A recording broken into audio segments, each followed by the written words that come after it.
Welcome back to the Hoot and Holler podcast. Today, I have a very special guest. It's Matthew. Hi. Welcome back to the podcast. Oh, thanks for having me again. Of course, you've been here so many times. I know, it's been like 5 or 6? I think it's been at least 5. Who's keeping track though? I'm keeping track, actually. Oh, am I like close to my limit? No, actually. okay. Because you've been here so many times, you have earned a 2-minute character enrichment experience. Okay. Are you ready? I don't know, am I? I think you're ready, and the time is going to start now. You scare me. Okay.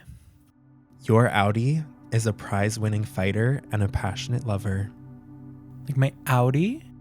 Your Audi enjoys stargazing and observing planets through a telescope. Oh, okay. Your Audi is very good with women romantically. Your Audi has 2 parakeets and a dog named Isabella. Your Audi enjoys buying gourmet cheeses from Trader Joe's and sharing them with friends and family. I forget how this works. Am I supposed to react?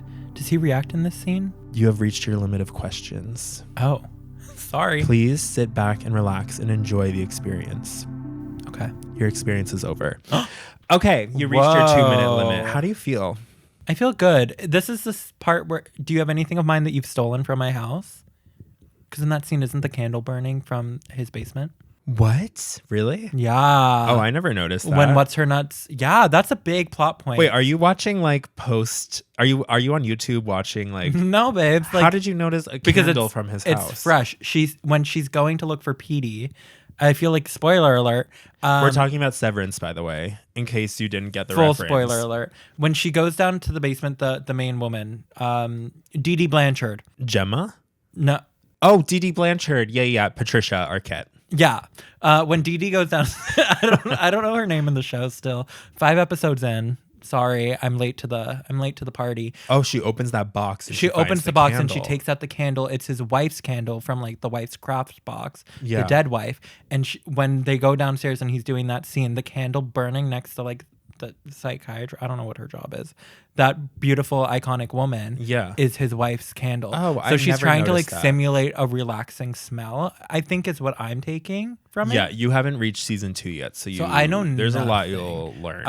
But my understanding is like, oh, like this is his home candle that they're now burning. Interesting. I never caught that. yeah. You're very detail oriented. Thank you. I'm watching it with my friend, and we were not overly impressed by the first few episodes, so we were kind of, now we're in it. Like, I mean, how could you not as soon as like be? episode 3 hit, we were like, oh my god, we need to watch episode 4. And then episode 4 hit, and she was like, I need to go home, but let's watch episode 5. But yeah, we talk during the thing, so we were like, oh, like that lady just stole his candle, so we took mental note. Interesting. And then it came back, and I was like, oh, it's the candle. There's like lore in there, which I like. I appreciate a show with lore. Yeah, see, and that's where I think season 2 goes wrong. They really lean into the lore direction instead of like focusing on the story. But I'm very you'll get there. I know that you're not a huge fan of season 2. I hated season 2. I've heard amazing things about season 2. I know most people seem to love it, but so I thought it was curious. a mess. I'm actually very curious as to whether or not you're wrong. And if you're wrong, I'll come back, I'll report it, and we can all make fun of him for being wrong. Well, that's rude. Well, enough spoiler talk. Sorry. Something I want to just address really quick. If you're wondering why I have bloody tears coming out of my eyes, is that not normal for you? Mind your business. Oh. And also, that's a great question, and it'll tie into our main topic of the day, but we'll get to that later. Oh, okay. We have a couple segments that we want to start first. Okay, fun. And today I want to mix it up, and I want to start right away with our subscriber shout out. Fun. Okay, who are we shouting out today? For today's episode, we have one singular subscriber shout out. Shout out to you. You know who you are. And that person is Emerson. Woo! Woo! Yeah! Woo! Go Emerson! Yeehaw! Yeehaw! Oh my God. That peaked. Yours peaked too, babe. Yeah, it did peak. It's fine. Shout out Emerson. We love you. We love you, Emerson. So my friend Rowan, a former guest of the podcast. Formerly known as Shrek. Formerly known as Shrek. She informed me that her friend Emerson watched her episode and then continued to be a a recurring listener of the podcast. I love that. That's really nice. That's really like organic. It's beautiful. It's a beautiful growth. story. I love that. And I'm just like, I've never met you. This is the first time I've heard about you, to be honest. Like, Rowan has never mentioned Emerson before. But I'm glad sure you're she here. loves you so much, Emerson. No, she does. She does. You're so valued. We value you. We now. value you we too. really do. And we're so excited to have you Be here. friends with us and drop Rowan. Just kidding. Yeah, come be a guest on the podcast. Yeah. Anyway, that's the subscriber shout out for the day. Yay, Emerson. Thank you. If you want a shout out, just subscribe and say something. Okay. Thank you. The more comments you leave, the easier it is for Eric to notice you. So yeah. be a crazy fan. Please be a crazy fan. Crazy. We want stalkers. Give him support, not stalkers. Well, but no. like good, maybe. Good, kind support, kind messages. Yeah. I want someone to like show up on my doorstep. No, I've had that. You don't like. You've had a stalker? I've had a stalker. Oh my God, who was it? It was this kid who was friends with my really good friend at the time who I no longer talk to. Okay. And during Stage Crew, he would leave me voicemails crying, and then he would tell people that, like, he would have other, like, he'd get new phone numbers and tell me that, like, he was his friends and tell me that he himself because I didn't respond to his phone call, but it was really him just using burner phones. It was absolutely cuckoo bananas. Wait, he staged his own suicide multiple times. That's genius. It was not. Wait, that's not genius. It That's was really scary. it was really Wait, alarming. so did you actually think he was dead at some point? No. Oh, okay. You knew. Like, I was a smart 17-year-old and like yeah, I knew. Course. I mean, I knew about a burner phone number, like Text Plus. Oh my God, I had Text Plus. I love Text Plus. We love Text Plus, but it was a lot, and it was a lot to deal with. So no, we don't want stalkers for Eric, but kind-hearted fans. Kind-hearted fans are always welcome. Fans who give words of encouragement. Yeah, encouraging, kind people in the comments section. We love you guys. Positive affirmations are so in right now. It's crazy. Yeah. So be hit that nice. subscribe button. Be nice, like and if you're not video. nice, I'm gonna come for you. He's gonna come for you. And you don't want to mess with me. I cry when I'm mad, and that's a lot for you to deal with. Yeah. Our next segment on this episode is Pop Corner.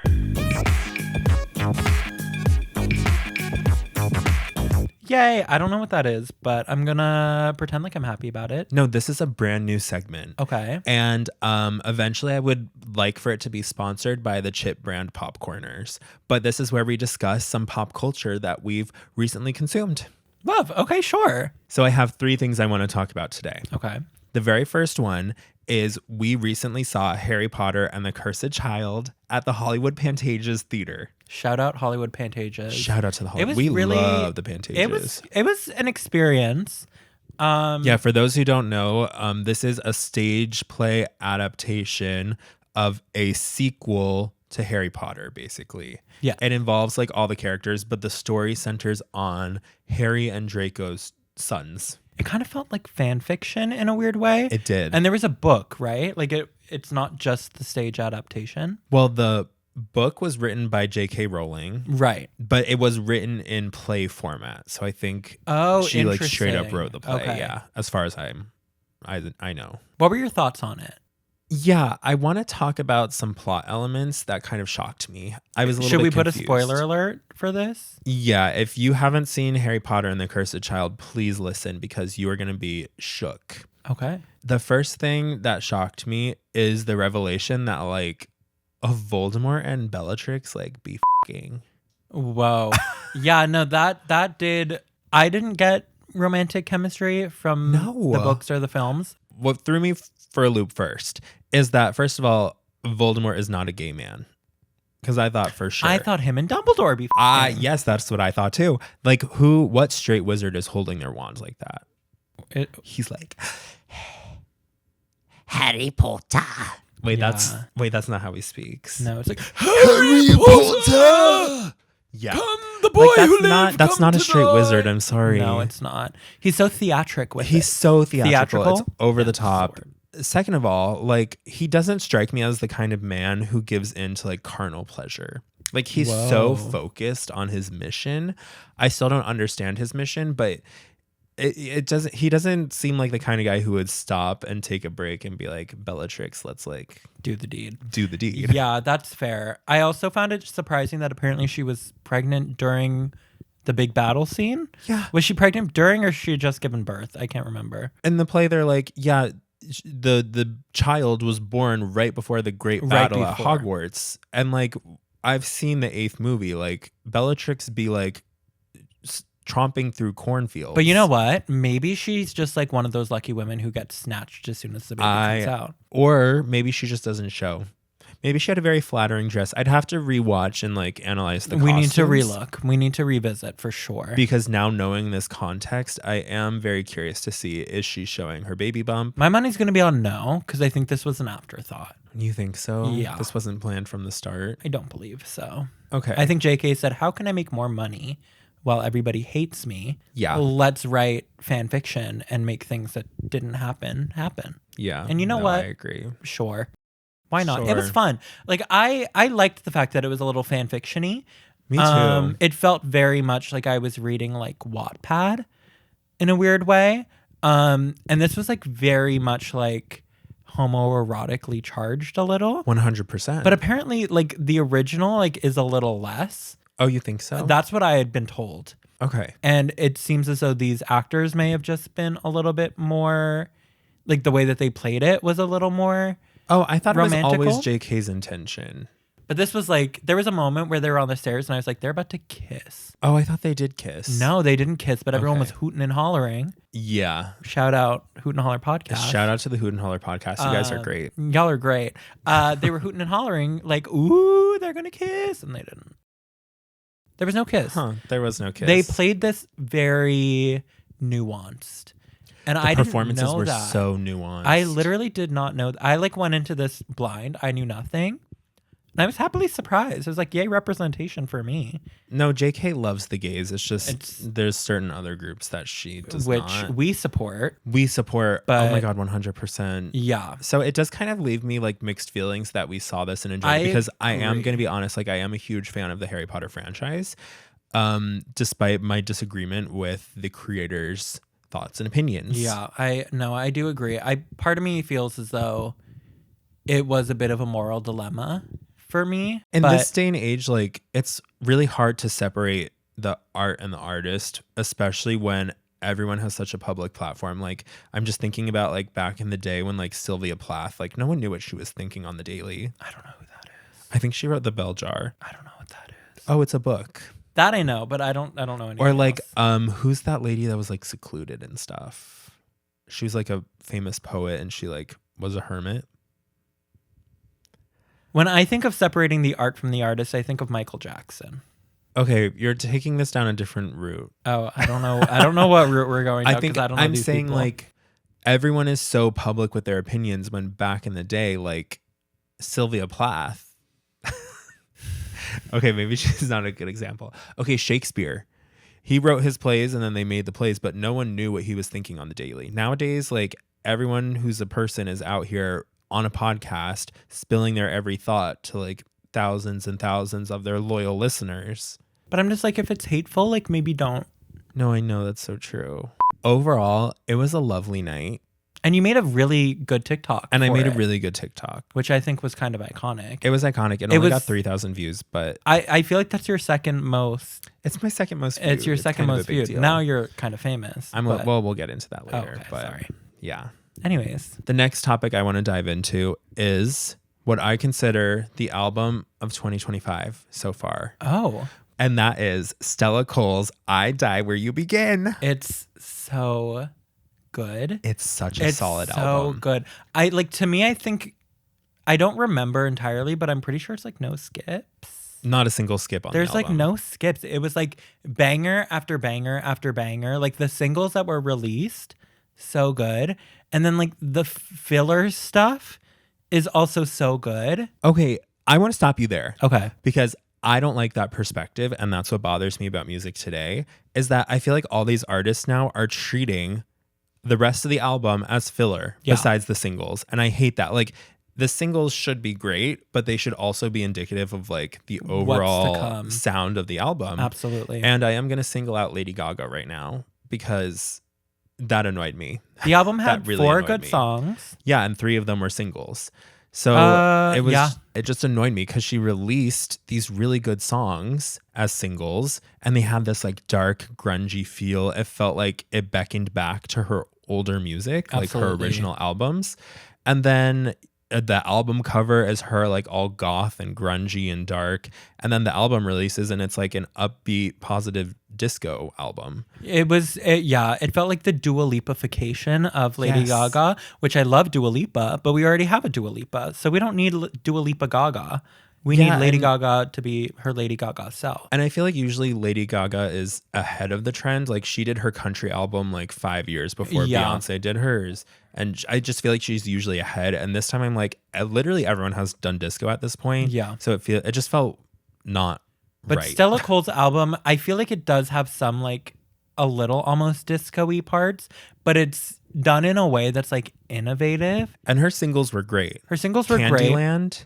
So good. That was fantastic. Blood Orange Wine. Was that a single? I think so. Okay, yeah, that's a good one. And the other one was God Still Loves You, which originally when that came out, I was like, oh no. Well, you told me about it and the title triggered me. Yeah. But then I listened to it and my mind was blown. And like, you know what? Sure, maybe God still loves you, even if I don't. Even if I don't. Even if I don't. I didn't really understand the appeal of ASMR before listening to that song, but there's this one part where she hits a high note and then she starts like screeching. Yes. And it does something like it tickles like the inside of my ear. And I get it now. It's so I really get it. Like It's to so me, good. honestly, this album is like what artists should be doing moving forward. It's consistent. The singles are like a teaser of like the tone and the sound of the whole album. Cohesive. It feels like so good. a project that's like properly thought through. And I don't feel like people are giving us cohesive albums like that anymore. And I love it. Felt almost like a concept album in a weird way, but like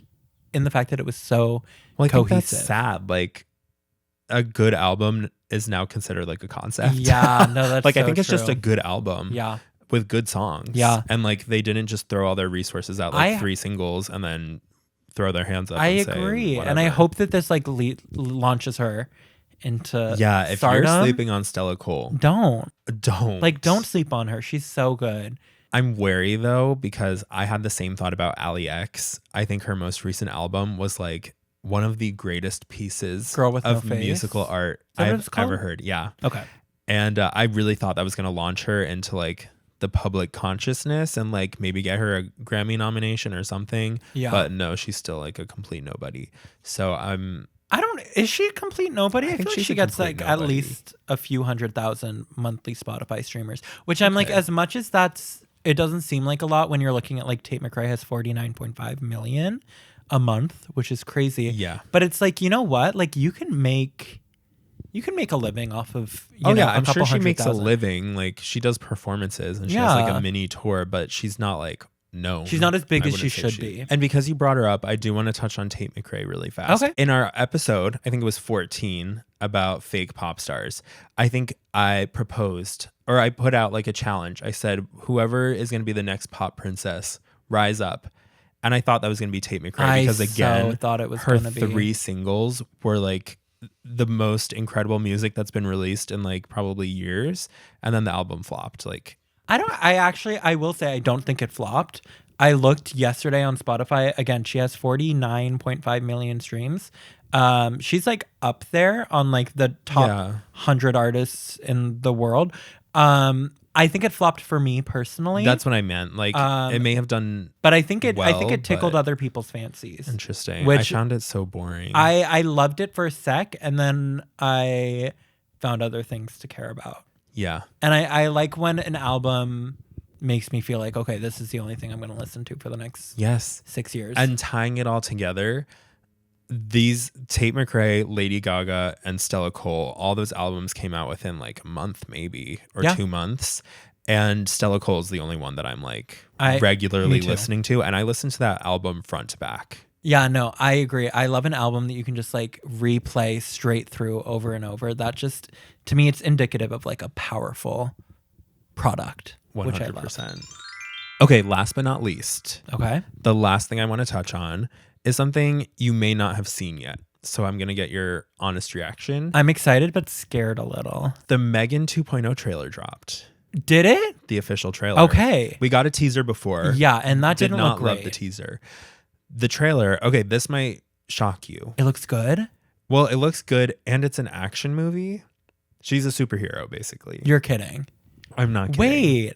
Okay, I'm kind of not mad. Is that why we have this lighting? This feels very Megan. It feels very 2.0 a Megan. little. Yeah, it wasn't the intention, But now that we're here, I think it fits, kind of yeah. okay. Here's to Megan. Here's to Megan. So when you said Megan 2.0, I don't know why my mind went to Megan Trainor. Oh, she needs a 2.0. She needs a reboot. Well, okay, that's the premise of the trailer. So is Megan Trainor? No, I wish. There's someone stole like the Megan code, I guess. Okay. And then made like another murderous Autobot or whatever you call them. So then the original inventor lady, the Get Out woman, racist. She reveals that like Megan's internal coding, I guess, has been transferred into this like little like plastic rubber like child's toy. So like the consciousness lives within this toy that can't hurt anyone. Like it's physically impossible for it to hurt anyone. And she's like, I'm going to rebuild you, Megan, so that you can destroy this like stolen robot. I kind of just got chills a little. I don't know why. That's exciting. It's very exciting. Okay, that sounds good. So now Megan is redeeming herself. She's the hero. And she's that. Literally, I think she has a cape in the trailer. She's like flying through the sky. Yeah, it's gonna be an epic battle. Okay, I need to watch that trailer. You need to watch this. That's exciting. It's very exciting. When does it come out? July? It's this summer for sure. Okay, I just want you to guess what is like, you know how every horror movie now has like a slowed down pop song in the trailer, like a creepy version of a pop song? Yeah. What do you think was playing in this one? Well, I think in the teaser it was Feminine Omenon. It's not a Chapel Roan. Can you give me the artist? It's Britney Spears. Oops, I Did It Again. Yeah. Stop. That's iconic. Because she's back. I love that. It's a slow down, like. Yeah, it was a good trailer. I'm hyped. I'm excited that they're going for like a genre twist, because I think if they tried to do another horror, like I don't know what else they could really do with Megan that wouldn't be like a repeat or a letdown. But so is it not horror at all? It doesn't look scary. Was the first one horror technically? Yeah, I would say it was horror comedy for sure. Okay, but it also had like action a little bit at the end. Well, I think all horror is I guess. based No, in that is action fair. to You're an right. extent, but I just, for me, and I know this means nothing to you, but I love the fact that the voice of Megan is the penny nickel dime girl. And oh yeah, of course. Oh, I know what that means. Okay, good. I'm familiar. I'm obsessed with her little blue dress. I've seen her redo it on TikTok, and I'm so happy that she's getting her flowers, because that really excites me. And she's back, and you know she's older, obviously, and they explain it in the trailer. She goes, I have one request. Can you make me a little bit taller? I'm obsessed with that. Yeah. Because she's not the body. No, she is the body, right? No, she's the voice. Oh, okay. Then whoever like the dancer girl is, that's the body. She obviously has gotten taller, so they explain it in the trailer. Yeah. That's fun, because that it's not the same. Oh, okay. The two different people. You know what the penny nickel dime girl I know looks like. I didn't realize she wasn't the body. No. Okay, she's just the voice. Yeah, she's just the voice. Okay. And maybe she's the body and they CGI her face, but that's not her face. Well, I don't think she's the body. Okay. Yeah, it probably is two different people. Yeah, but shout out to her. I'm excited. Okay, yay. Yeah, and we need the popcorn bucket, the exclusive popcorn bucket for sure. Okay, yeah. I need all the merch. I love that. And that's Popcorner. Wait, that was fun. I liked that. That was a good new segment. Yeah, thanks. I love that. Yeah, we'll make it a recurring thing. Hit some good topics there. I'm into it. Let's dive into our main topic of the episode. What's the main topic? It's unemployment. I knew that was the main topic. Yeah, we are both semi-recently unemployed. Yeah. Some might say fun-employed. Fun-employed. Yeah, let's go with that. I don't know. It hasn't really been fun, because what I'm realizing is how closely my identity has been tied to where I work. Yeah. And now that I don't have that anymore, I'm kind of like, who am I? That's very, very real. I had the same thing. I've been unemployed a lot longer than you at the minute. For me, I'm going on my 4th month, and I really struggled with that at the beginning. I feel like I'm finally getting out of that. Yeah. And figuring out who I am without work, but it's a journey. Well, so be ready. It's crazy, because we spend like, I don't know, like at least half, maybe like even 3/4 of our waking life with work. Yeah. Whether it's like the 8 or 9 hours that you're there, or for you, like 12, but then also you spend like an hour getting ready for work. And then you spend an hour after like kind of unwinding or commuting. If you commute, it's even more time. And then like what's left? You have like a couple hours of being your inner out of work self. It's hard. And I think for me, what I miss the most is like the sense of community. And I feel like that's not what people think about when they think of work. But I had really amazing coworkers and really good friends that I'm realizing like, oh, these might have kind of just been work friends. And these are people I might never see again. Yeah, and I feel like it's very sad. And it makes me realize how lucky we were to have jobs for as long as we did, because in the industry that we work in, like, being unemployed, like I kind of knew it was going to come eventually. Yeah. And we were able to hold on for a while, which we're very lucky. But yeah. That's something I feel like a lot of people don't understand, because this is kind of very common in the entertainment industry. And like you said, we're both very lucky to have had consistent gigs. Like I was at my job for 6 years. Yeah, that's crazy. And I was just rolling from like project to project without any gaps. That's like I was just going. Yeah. And you were there for 3-4 years. Yeah, between there. But the show itself was like 15 years long. So it's like there were people there who'd been there from day one. Yeah. And now they're unemployed. And I think that's very unique. But absolutely. Like I went to a wedding. My last day was on Friday. Okay. And then I immediately like got in a car and drove off to a wedding with like all my extended family. And they were kind of like concerned, you know. they were trying to be helpful. Absolutely. But the they intention were like, is what there. What are you going to do? And I'm just like, I don't know. Like, I think this is normal. It feels weird because this is my first time experiencing it. But I also know like this is part of the life cycle. So I'm not as panicked as I think the rest of my family might be. Yeah. It's an interesting opportunity we have, I guess. It is. I feel like this is the time for us to do a little bit of self-discovery, try new things, see who we are without employment and without our steady jobs and income. But that's why I'm like fun employment, because we can try to make it the best that it can be, even though it's not the greatest situation. It's a situation we're in and we can do things with that situation. It gives us a chance to try new things. Yeah. Which explains the bloody tears, because I'm, trying to explore some alternate revenue streams, one of them being social media. I love that. So I'm out here, painting my face, getting on TikTok and doing a little dance, in the hopes that maybe it'll make me some money one day. Why not?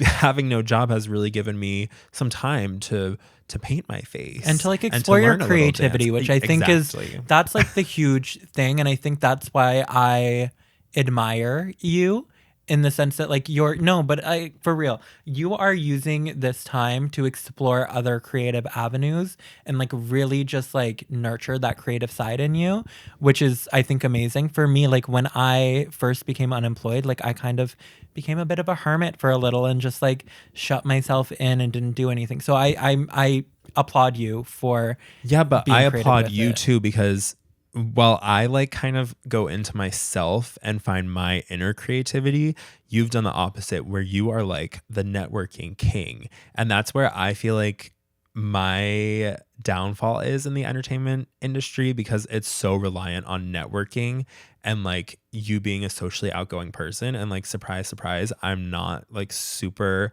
outgoing or like an extrovert in normal life. So the idea of networking freaks me out. But you're out here doing the thing. No, I appreciate you saying that. And yeah, it is, because honestly, I'm not really doing anything else creative at home. So if I wasn't going out and socializing, like I'd just be sitting by myself. So it's not as much networking as it's just me like seeing my friends, which I think has been really nice. And maybe it could lead to another job, but it's the only thing keeping me occupied at the minute. Yeah. So it's interesting. I think we need to find a balance of what both of us are doing. Yeah. If you could just like Frankenstein us together, we'd be the perfect employee. The perfect employee. We'd be so successful. Like this would be like, if we could optimize what both of us are doing in our time off, that would be like the peak of what we should be doing. Yeah. And speaking of time off, being unemployed has a lot of pros and cons. Yeah. And I know you have like a little list of sorts. I wouldn't necessarily call it a list. I'm more so just like piled together 2 or 3 yays or nays that I've Okay. experienced. And for me, like one of my biggest yays, has been going on hikes in the middle of the day. And it kind of Yeah. gives like that illusion of like you're on summer vacation, and it makes you forget that like, oh, like I'm unemployed and poor because like I'm outside and I'm experiencing the outdoors. Yeah, I think that being an employed person with like a 9 to 5 job is like psychologically one of the worst things for human beings. I really do. Like, I think we need to see the sunshine. I think we need to be physically active. And the fact that for most people, you're trapped behind a desk in a fluorescent lit office indoors for like 9 of the most crucial hours of the day is like bad. Yeah. So I don't know. I'm also really taking advantage. I'm going for my midday walks. I'm getting out and about. I'm going and getting my business done. You know, when you're employed, you can't just run to the pharmacy to pick up a prescription or do your grocery shopping at a normal hour. And it's kind of nice. For me, I feel like being employed was the opposite of what you just explained, because I didn't work at a desk. Like I was running around all day. So I was really like moving and being in shape. And now that I've been unemployed, like I said, I've kind of cocooned and hibernated a little. So going on a midday hike is the only thing, again, keeping me moving and keeping me going. So I'm trying to incorporate that more. But that kind of leads me into my other yay, which is Okay. the complete opposite of going outside and hiking, is applying for jobs horizontally. Like just like the idea for me of being able to like lay in my bed in my pajamas and like Yeah. be an absolute just like lazy sack of potatoes at 2 p.m. on a Monday morning and sending out my resume to people. It's like in a way empowering, where I'm like, I'm lazy as heck, but I'm also getting stuff done. Yeah, there's something about working from bed that is just so rejuvenating. Yeah. Like the formality of sitting at a desk is just exhausting. Having to hold that posture for 9 hours a day, it's horrible. It's like, brutal. I think all offices should just have beds anyway. But it's nice to be like cozy in your pajamas, in your most comfortable state of being, and then doing those hard tasks, putting yourself out there, pitching yourself to these companies that probably aren't even reading your application. That part. But yeah, I like, why not be comfortable while you're working? That's the thing. It's like, it's almost like a weird juxtaposition, because I'm like, I'm presenting the best version of myself while currently being in the state of the worst version, most lazy version of myself. And I don't know. I think that's like fun and unique. I think office culture is so interesting because it's like, how can we make people like as uncomfortable as possible? Like, let's put them in a little cubicle, sitting at an uncomfortable chair, hunched over their laptop with fluorescent lighting. And let's also make them wear the most uncomfortable clothes known to man. And let's make them wear a tie so they feel a little bit restricted around the throat. And then let's make them work for 9 hours. Yeah. Like, it's just cruel. Yeah, and like speaking of things that are cruel, like let's move on to my nays. I realized Let's. I only had 2 yays. I have 3 nays because I'm a bit of a negative person. Sorry, sue me. I mean, how can you not be in this day and age? Yeah. The nay that I'm going to bring up first is actually a nay that you've already brought up. Oh. Is when people ask you, what do you do? Or like, what is your plan? To me, like that's a hate crime right now. Like, don't ask me that. 100%. I don't know the answer. And you're giving me anxiety. So like, yeah, also just like read the room. Read Like, the room. We're kind of in like an employment crisis right now, I would Yeah. say. We're teetering on the edge of what are those things called? Recession. A recession or Depression. a depression. We're probably already in one. But to just ask someone what they do for work right now is really insensitive. It's crazy. And I think it's a cancelable offense. well, I think it comes from a good place, and I love that. But it's also just like, I'm in Los Angeles. Chances are I work in the entertainment industry. We all know that's not going very well. Yeah. So don't ask me. And don't make assumptions, people. Don't make assumptions. Some people. I know I seem put together, but I'm not. I'm unemployed. Sorry. And it's embarrassing for me, and I don't want to say it. It's not embarrassing. It's a normal part It's a of very working normal. in the entertainment That's industry. the thing. I feel shame on my own because of the pressure I put on myself. But Yeah, of course. I don't feel like it's a bad thing for other people. I just feel like it's bad for me, if that makes sense. Yeah. And like that's just because I'm a negative person. And speaking of being a negative person, let's move into my second nay, Yeah, which let's. is job applications that make you log into a portal that you're probably never going to use again to upload your resume. But then you've uploaded your resume and they ask you to retype all of your experience. Yeah, why do they do that? I don't know, because I feel like shouldn't they have like the software for like it reads your resume for you and like spits it out to them? I You don't would think get it. so. I'm like, first of all, I would hope that a recruiter is not just relying on an algorithm to like spit it out and like create a list of people. So like I would hope they're actually reading the resumes. But also like, yeah, the technology we have right now is so advanced. Why am I entering the same information in 4 different ways? And that's the thing, is my resume is really cute, and like it has like I've designed it, I've laid it out, and like in a way it shows my creativity and it shows what I bring. So I'm like, if then I'm typing everything out, is it just being spat out to you in like an ugly document? Because I made my resume look like my resume so that it stands out in a pile, and I feel like now it's not going to stand out. No, I don't think anyone reads like a physical resume anymore. I think it just like the algorithm does its thing. The AI like pulls a couple buzzwords and then it's like, okay, here's a candidate. Like, here's their contact info, and they just call you. For me, my third and final nay is a job that's labeled as entry level, but they expect you to have 7 years of work history and like a PhD. Oh, that's every job listing. I Every don't single one. understand.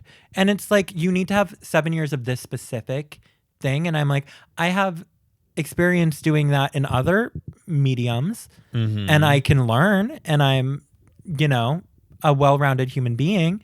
But if I feel like if I don't meet those requirements, some of the requirements are really restrictive. Yeah, I agree. And that's really frustrating because I'm like, I've been a coordinator for so long. I can coordinate. Listen, like, you don't even have to question it.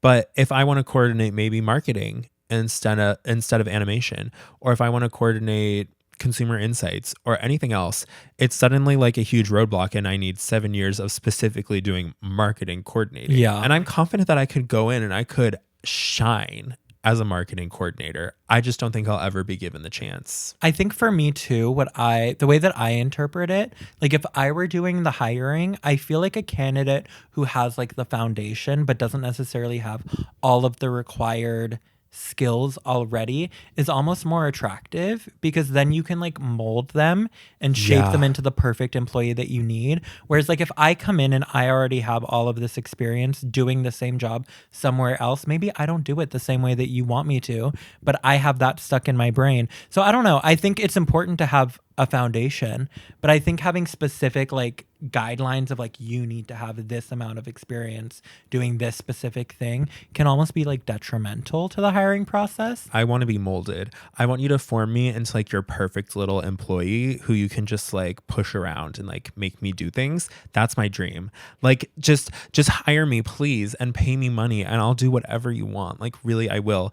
But I think a lot of companies now are really comfortable asking for like 5 years of experience because they have an infinite pool of people at their fingertips, like an infinite labor pool. Because everyone's unemployed. Because, well, everyone's unemployed, but also they have access to LinkedIn and Indeed. Like you can live in any state, in any country, and be applying to these jobs.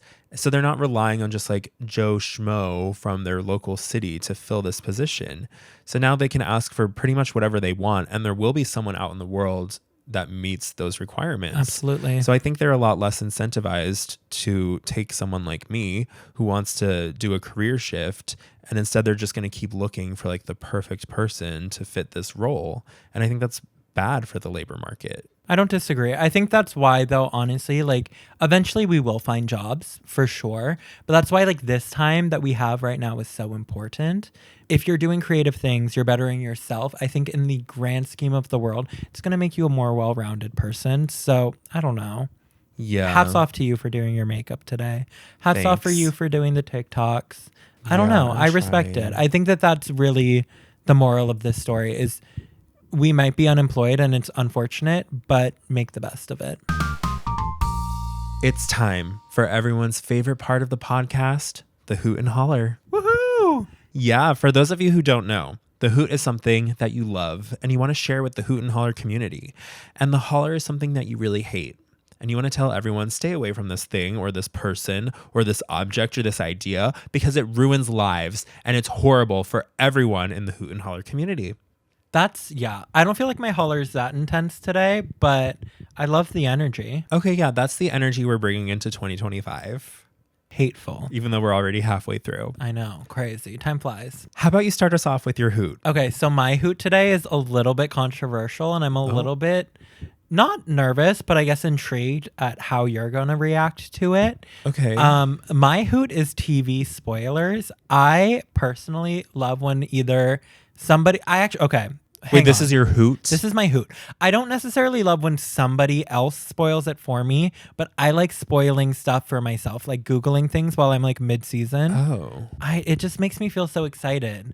It brings me like anticipation. It builds up like like what's coming next. Doesn't that like ruin the story though? Like if you already know the ending, why are you watching? Because I want to see the journey to get there. Like for me, I guess it's more so not necessarily for scripted things, I guess. For me, a lot of like my reality TV watching, I find it to drone on, and I want to know that there's exciting things ahead to motivate me to continue watching. Well, I guess that's my point. Like if you already know if you already find it boring and then you also have spoilers for what's to come, like how do you watch that? Or are you like an iPad kid where you're playing like Subway Surfer and sending emails and browsing Instagram while watching your reality TV? I'm not that. Sometimes I'll send an occasional text, Okay. but most of the time when I'm watching TV, I'm like either fully in it or maybe I'll be like eating dinner. Interesting. I don't know. To me, it enriches the experience, and I think maybe I might be a little strange for that. But I love a good spoiler. Like I like to know what's coming. Okay, I mean that's really valid for you. Thanks. I'm the complete opposite. If I get spoiled, I'm like, well, why? Like I'm not gonna watch that now. So my Hoot would be a Holler for you. Yeah, exactly. We can agree like, to disagree. Can you imagine if someone spoiled the fact that like Voldemort and Bellatrix be f***ing? Like, I wouldn't watch The Cursed Child. Well, There'd be no point. To me, it's intriguing. Okay, well, I do appreciate that you only spoil for yourself and not others. So, oh my God, no, I would never. That. I would never spoil for other people because I do recognize that I am. Like, do you want me to tell you what happens in Severance season 2 right now? Honestly, no. Okay, so why? I don't know. I think it depends. Like I said, for me, it's more so like reality, I guess. Okay. But then there's also things where I'm like, I don't like to know too far ahead, I don't think. But I'm like I'll admit, when I was watching the first 2 episodes of Severance, I did Google, like, does this get interesting at a certain point? Okay, that's controversial. And like, spoiler alert, it does. And I was excited because I was like, okay, it's worth it to continue watching. Yeah, I'm really curious where the rest of the Hoot and Holler community stands on this topic. Emerson, leave a comment. Emerson, please leave a comment. Yeah, let us know. The other people that we shouted out last episode who I can't remember their names. Mars X Olivar. Oh my gosh, yes. Mars, please comment. Please comment. Mars and Emerson are two number yeah, ones. oh my God, I love the other people we shouted out last time, but Mars is like the one I remember because Mars is one of my favorite planets. Period. Yeah. Yeah, let us know what you think, because I do think that this is kind of polarizing, and I do think I might be in the minority with this, but I love a good spoiler. Too. Interesting. What's your Hoot? This week my Hoot is going semi-viral on TikTok. Oh, okay, yeah. Yeah, so I posted a TikTok last week, and it started off slow. I was at like 500 views after like the first few days, and then all of a sudden it started picking up traction. And it was like a couple thousand, and then it was like 10,000. I've never had anything go over 2,000 before. And then now it's almost at 50,000 views. That's crazy. And it's really fun to check the numbers and to see the comments. This is also the first TikTok I've posted that hasn't had hate comments. Which is exciting. Which is it's really nice. exciting, because like usually I get so motivating. much hate. Like they love to hate me. But this time they're like really positive, and it was about a jerky shop, and they're all supporting the patronage of the jerky shop. And it's like a really beautiful moment of community building.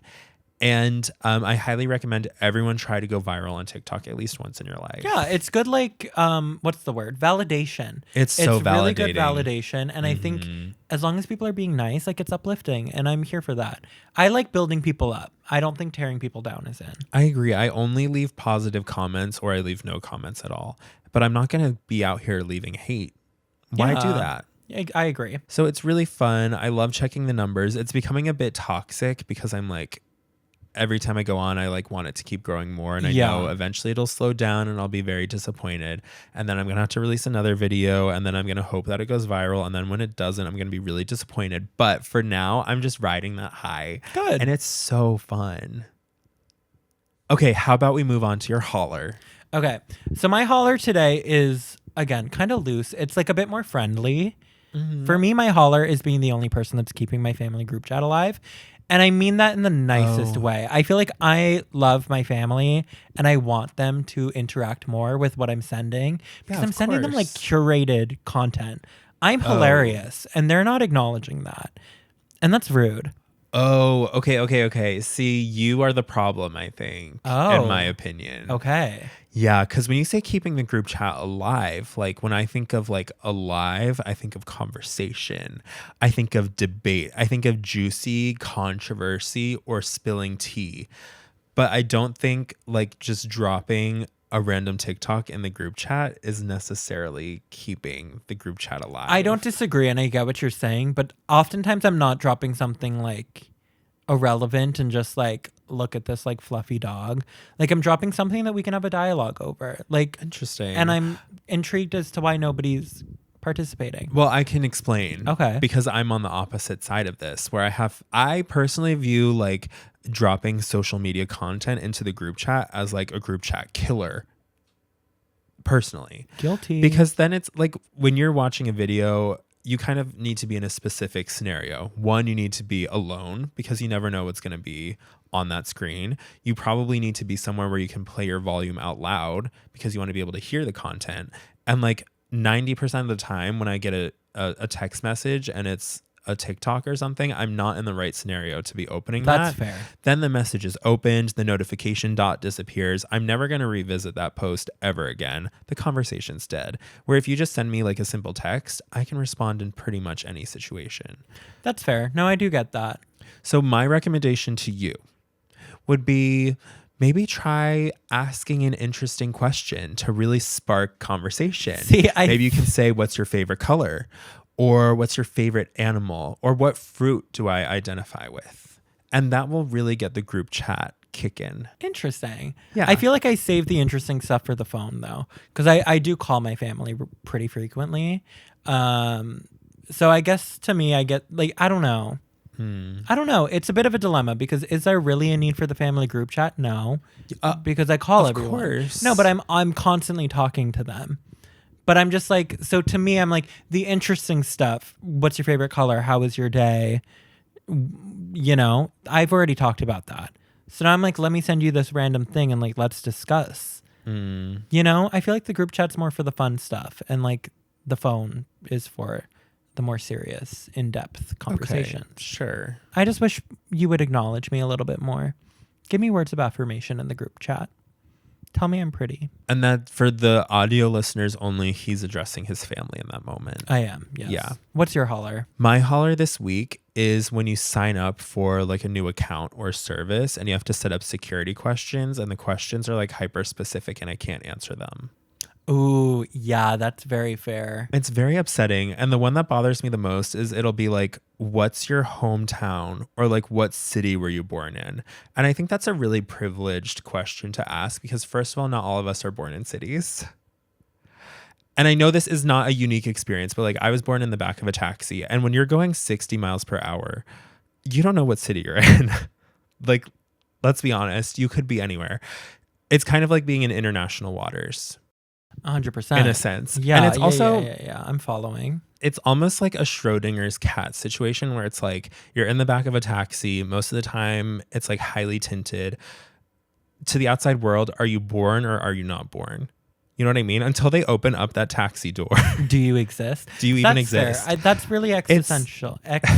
Existential. Yes, and every time I sign up for a new account, I'm like put through the ringer again because I'm brought back to that place when I was in the back of the taxi.